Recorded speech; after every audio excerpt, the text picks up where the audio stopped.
tire à sa fin, non? En foot, c'est fini. En foot, c'est fini. En rugby, c'est presque fini. Et hier, il y avait un remake, un retour de la Coupe d'Europe avec le sacre. Vous avez vu Toulon qui avait battu Clermont. Il se retrouvait là en top 14. C'est le championnat de France. C'est l'avant-dernière journée, 25e journée. Et Clermont a gagné, mais c'est toujours le Toulon qui est leader. Voilà, on va regarder ce qui s'est passé. C'est un événement qui s'est terminé tard hier soir. Sur leur pelouse du stade Marcel Michelin, les Clermontois accueillaient Toulon. Très remanié, les Auvergnats mènent grâce au pied de Lagny, auteur de 5 pénalités. Et à 10 minutes de la fin, il marque tout de même enfin un essai de Morgan Parra et s'est transformé. Et dans les derniers instants, c'est Tuisova qui offre un essai à Toulon, qui recolle au score, mais qui s'incline 22-19. Les Toulonnais qui empochent le bonus défensif, c'est-à-dire qu'ils s'inclinent avec moins de 5 points d'écart. Il reste leader du classement à égalité de points. Avec donc Clermont qui est deuxième. La fin de ce championnat de top 14, ce sera samedi prochain. Du tennis, William, dans quelques jours débute Roland-Garros avec un Novak Djokovic qui était finaliste l'an dernier. C'est le seul titre du Grand Chelem qui manque à son palmarès. Et là, il s'est imposé à Rome. Regardez l'image qui va suivre. On a failli avoir un drame. Oui. Voilà, Novak Djokovic est plus doué avec une raquette qu'avec une bouteille de champagne. Le numéro mondial a bien failli perdre un œil. Alors plus de peur que de mal, comme on dit. Hier, en finale du Masters 1000, le Serbe a signé une 22e victoire d'affilée. Il a dominé son dauphin au classement, le Suisse Roger Federer, 6-4, 6-3. Les deux hommes se rencontraient pour la 39e fois et Djokovic s'est imposé à 19 reprises. Federer, lui, échoue pour la 4e fois en finale ici à Rome. L'un des rares tournois, des grands tournois qui manquent à son palmarès. On va rester à Rome. Et chez les dames, Maria Sharapova remporte ce tournoi pour la 3e fois de sa carrière. Titrée en 2011 et 2012, la Russe a disposé hier de l'Espagnole Carla Suarez Navarro. 4-6, 7-6, 6-1, long match de près de 2h30. Et Sharapova, 3e mondiale, défendra son titre à Roland-Garros dans quelques jours. Voilà la balle de match. Golf, l'Open d'Espagne. La belle performance du Français Édouard Espana, leader vendredi. Tombé au 6e rang après le 3e tour.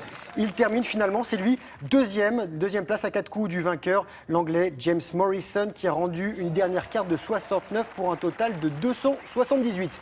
Le Grand Prix de France moto au Mans, le jeune pilote tricolore de 16 ans, Fabio Quartararo, qui n'avait pas chuté depuis le début de la saison, il a été victime d'un high side, c'est-à-dire d'un décrochage au 17e tour de cette course Moto 3. Les deux autres Français présents dans cette épreuve ont également chuté. On sait pourquoi il a chuté. En fait, c'est au moment où la moto, dans un virage, vous êtes trop penché, votre roue arrière peut décrocher et vous glissez. C'est quand il monte sur les petits rebords, là, non?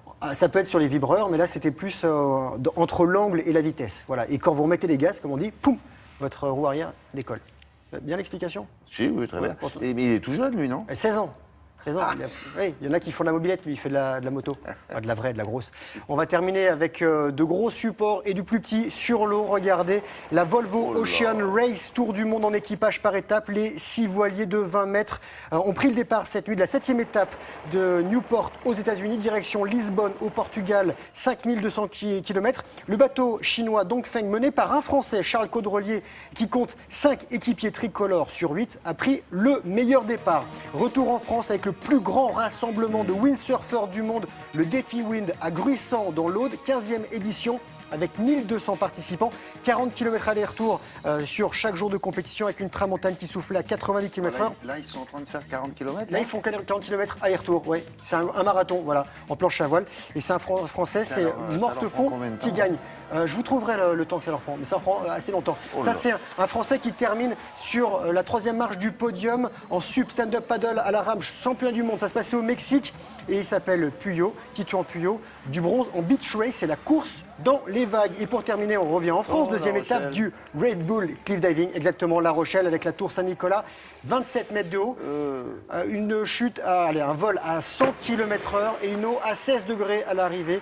Gary Hunt a chassé la victoire, c'est le Britannique. Et le Français Cyril Houj-Medan, lui, termine 10e sur 14. Voilà pour ces belles images de ce week-end. C'est beau.